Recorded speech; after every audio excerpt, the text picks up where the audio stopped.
In 2021, 37-year-old Christine Ann Banfield was living in Herndon, Virginia with her husband, Brendan Banfield, and their 4-year-old daughter. Brendan worked as a special agent for the IRS Criminal Investigative Division, while Christine was a pediatric nurse. That same year, they hired an au pair from Brazil named Juliana Perez Magalhaes to help with their daughter. An au pair is similar to a nanny, except they are from a foreign country, are more integrated into the family, and receive monthly pocket money instead of a regular salary. Their daughter quickly took to Juliana, and their relationship was described as very close-knit, similar to a best friend or sister. Christine spoke very highly of the whole process and said that Juliana would always be part of their family. Christine would, unfortunately, be dead wrong. On the morning of February 24, 2023, Christine purchased tickets for Juliana to take her 4-year-old daughter to the National Zoo. However, she turned around after leaving because she forgot their packed lunches. When she arrived back home, she said there was a car in the driveway that she didn't recognize, and then she saw a man going inside with a bag. Concerned, she tried to call Christine, but she didn't answer, so she called Brendan, who was at a nearby McDonald's, and explained the situation. She then called 911. She claimed she waited outside for Brendan, and when he arrived, all 3 of them went inside, including the 4-year-old. Once inside, he rushed upstairs and found the man stabbing Christine. Meanwhile, Juliana claims she heard someone yelling, "Drop the knife," before hearing the sound of someone being stabbed. Brendan then shot the intruder, but it didn't kill him. So he instructed Juliana to go get a second gun from the safe in the bathroom closet and gave her the code. It's unclear why he needed the second gun. Did the first gun only have 1 bullet, or did it jam on him? When she returned with the gun, she shot the man, who was already dying on the floor, in the chest. 13 minutes after the initial 911 call, Juliana called again and handed the phone to Brendan, who told the dispatcher he had just shot a man who he found stabbing his wife. When the police arrived, they found Christine in critical condition from multiple stab wounds. She was rushed to the hospital, but sadly didn't survive. The unknown man was then identified as 39-year-old Joseph Nathan Ryan, who went by Joe, and he was pronounced dead at the scene from 2 gunshot wounds. Brendan carried a gun for his IRS special agent job, and he said he shot Joe after walking in and finding him stabbing his naked wife. Strangely, Juliana also said she saw him holding a knife to Christine's neck. An autopsy later confirmed that the second shot that Juliana fired was the one that actually killed him. When investigators interviewed Juliana, they asked if she and Brendan were involved in a sexual relationship, but she said no. 8 months later, the police arrived at the house to arrest her. When they entered the couple's bedroom, they were shocked to find a photo of Juliana and Brendan on Christine's nightstand, along with lingerie scattered everywhere. After being arrested, she was charged with second-degree murder for the death of Joe. Investigators also questioned Joe's mother, who described her son as a good-natured individual who loved his family. So why was he there and allegedly attacking Christine? That answer came in December of 2023 when prosecutors discovered that Christine's laptop had been used to create an account on an adult BDSM website. It was on the site that Christine or someone using her computer connected with Joe and arranged for him to come over for a sexual encounter. Friends and family were shown some of the communication between the two and said it didn't sound like Christine.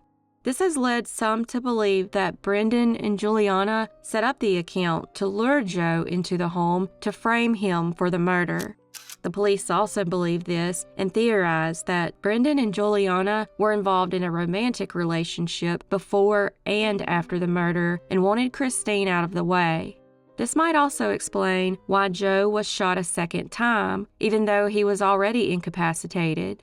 If he had survived, he would have been a witness to what really took place that day. 2 months before the double murder, Brendan and Juliana had visited the Silver Eagle shooting range in Ashburn, Virginia.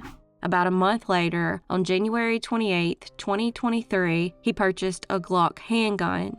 That gun was later identified as the second weapon used to shoot Joe.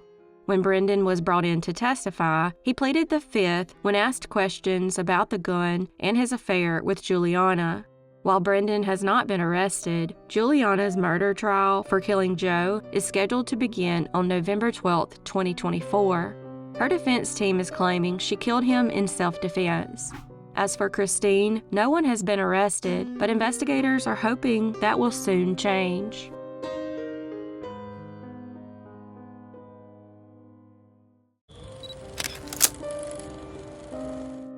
Jasmine Amaretti Nicole Calloway Host was born to Billy and Rena on August 30th, 1988. In the late summer of 2017, 29-year-old Jasmine was living in Gadsden, Alabama, with her husband, Mark Host, along with his girlfriend, Rachel Sears, and several young children. Apparently, the household was very volatile, with Jasmine constantly at odds with both Mark and Rachel. Regardless, they were all in the process of moving to Dawson Springs, Kentucky, when she suddenly vanished. Jasmine was described as a very quiet and reserved individual.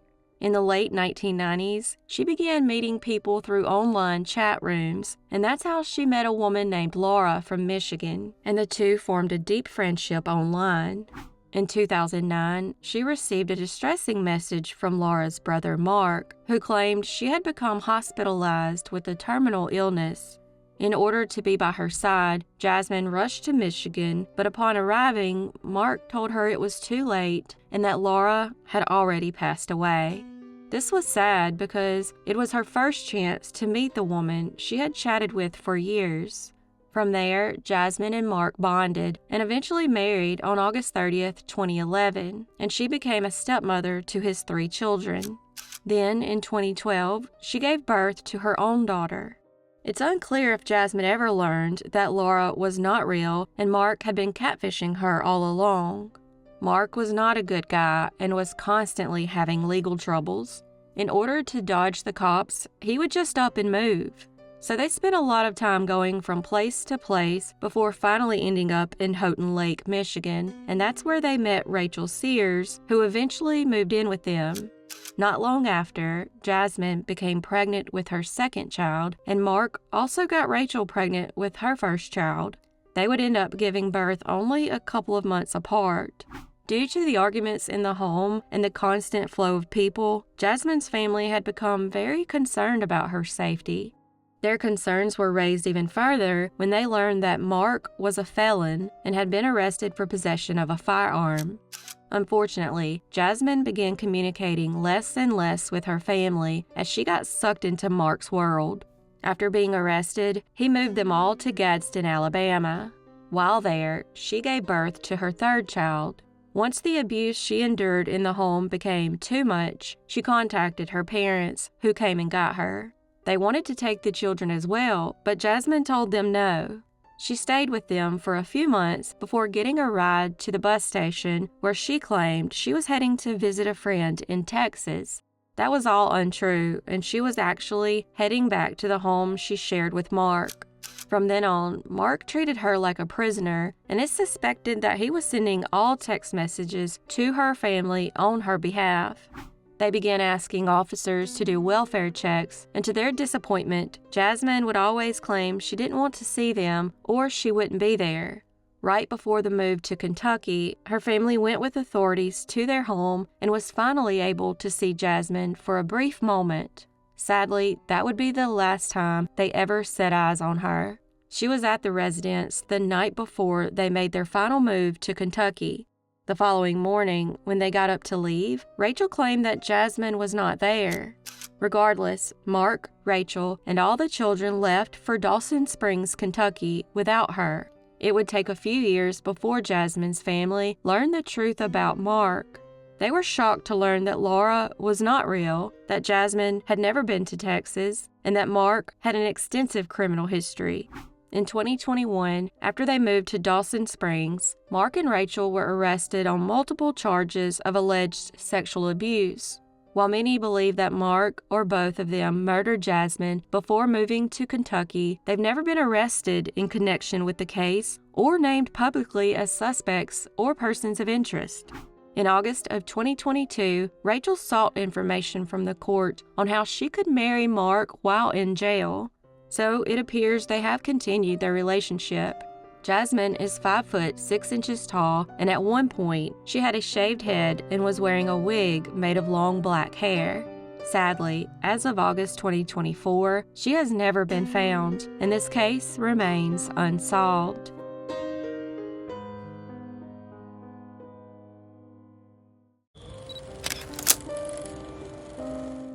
Kierra Danielle Jackson was born to parents Kevin Hawthorne Jackson Sr. and Sarah Mullins on October 14, 2008.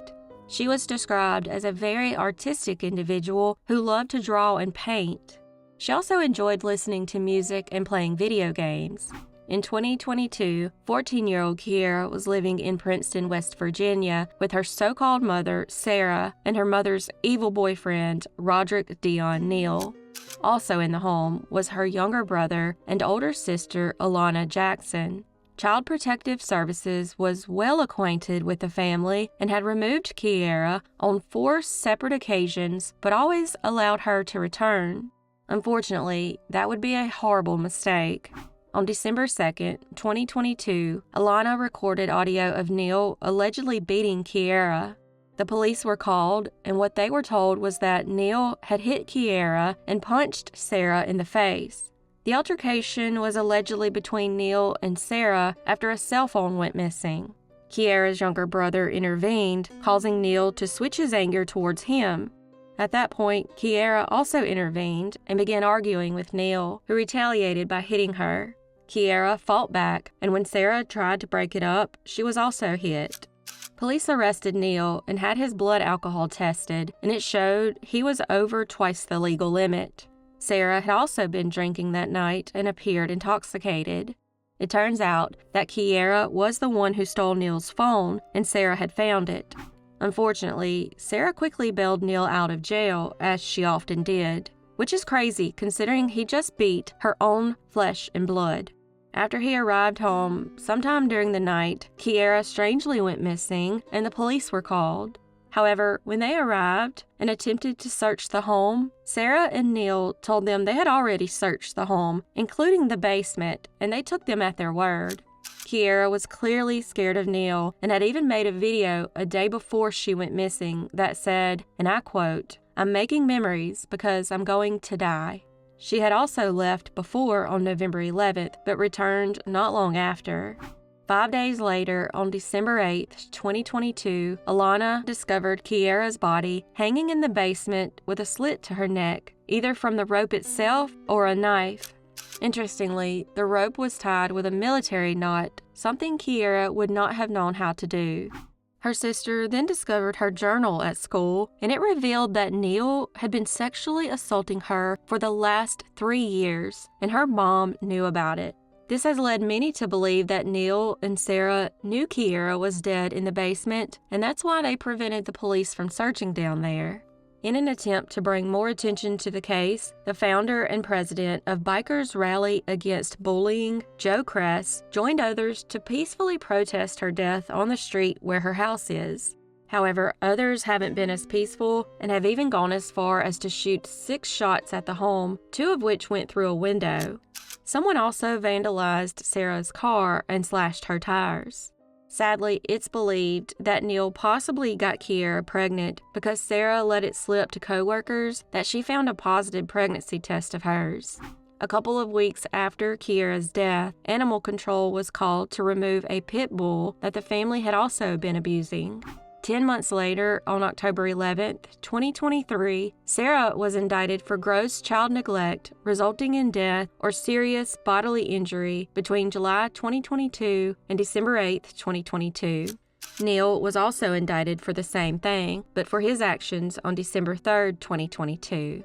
The statement in regard to his indictment says that he unlawfully, feloniously, and intentionally abused Kierra while acting as her parent, guardian, or custodian. However, neither one has been charged with murder. Information regarding Kierra's autopsy has not been released to the public, and her death certificate took over 200 days to complete. Unfortunately, as of August 2024, Kierra's death remains unsolved.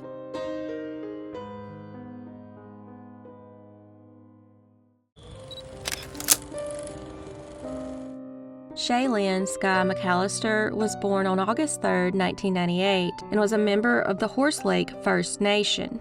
In 2019, she was 20 years old and living in Fairview, Alberta, with her 2 children. She was described as a very beautiful girl who loved to socialize. Due to their similar appearances, friends sometimes called her Pocahontas. On July 4, 2019, at 10:35 p.m., she left her job at the A&W restaurant and was seen again at 11:22 p.m. at the Fairview Shell Station, about a block away. After that, she was never heard from again. When Shae-Lynn went missing, she stood 5'11" and weighed about 145 pounds, with brown eyes and short brown hair. She also had birth dates tattooed on both of her forearms and a red and green rose tattoo on the back of her right leg. This is not the first time the family has experienced a loved one going missing. In 1988, Shae-Lynn's great-aunt, 19-year-old Roberta Marie Ferguson, went missing after hitchhiking from a campground in British Columbia. She was last seen talking to a man in a red sports car. The car is also similar to the car 15-year-old Delphine Nicole was seen getting into before she disappeared in 1990. Roberta was born on November 19, 1968, and lived in Grimshaw, Alberta. She unfortunately suffered from a ventricular septal defect, which means she had a hole in her heart and had to take medicine for it until she was a teenager. She was described as a jokester who loved to draw and dance.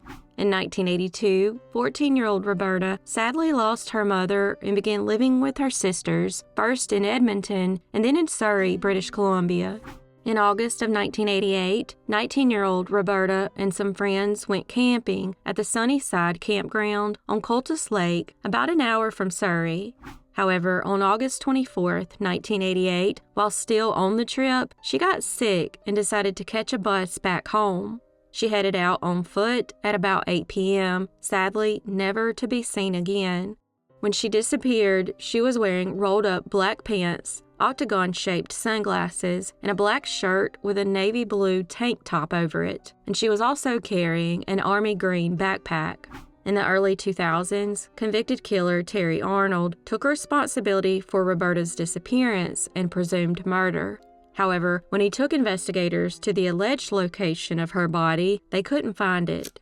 He was then accidentally released from custody and took his own life. In the note he left behind, he recanted all his previous confessions. Sadly, as of August 2024, Shae-Lynn, Roberta, and Delphine have never been found, and these cases remain unsolved.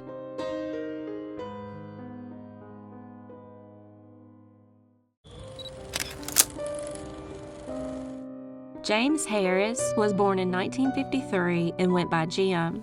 In 2001, 48-year-old Jim was living in Caseyville, Illinois, with his wife, Vicki, of 29 years, and they were getting ready to celebrate their 30th anniversary when he suddenly vanished into thin air.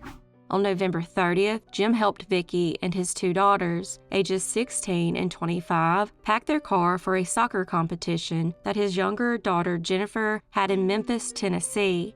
They left around 6:30 p.m. and called him that night to let them know they had arrived. They then spoke with him twice on December 2nd, the first time telling him that Jennifer won her soccer game, and the other informing him they were heading home. While on the second phone call, Jim told them he was heading to his new job at Walmart in a couple of hours. He got the job recently after quitting Salem Tires. After hanging up, they would sadly never hear from him again. He packed his dinner, wrote his family a note, and then left the home for his 10 p.m. shift. The note said that he was heading to work and would see them in the morning. Vicki and the girls arrived home at about 10:30 p.m. The following morning, on December 3rd, Walmart called his wife and told her that Jim never showed up. She then called around, hoping someone had seen him, but no one had. Then, investigators found his gray 1993 Ford Ranger pickup truck abandoned next to a payphone in a parking lot near Salem Tire in Cahokia. This was strange because it was not in the same direction as Walmart and would have been out of his way. When his truck was searched, they found his wallet, keys, cigarette carton, eyeglasses, lunch, and a wedding anniversary card inside. A witness later came forward and reported seeing a black male with dark-framed military-type glasses sitting in the truck in the same location where it was found. Investigators would later discover that employees were stealing inventory from the tire store. Did Jim discover the illegal activity and quit because of it? Was he murdered to prevent him from talking? Jim is 6 foot 1 inch tall with hazel eyes, grayish-black hair, and a mustache. He also had steel rods implanted in both legs as a result of an automobile accident. It's believed he was wearing a black Adidas jacket with a hood and white New Balance shoes when he left home that night. Unfortunately, as of August 2024, Jim has never been found, and this case remains unsolved.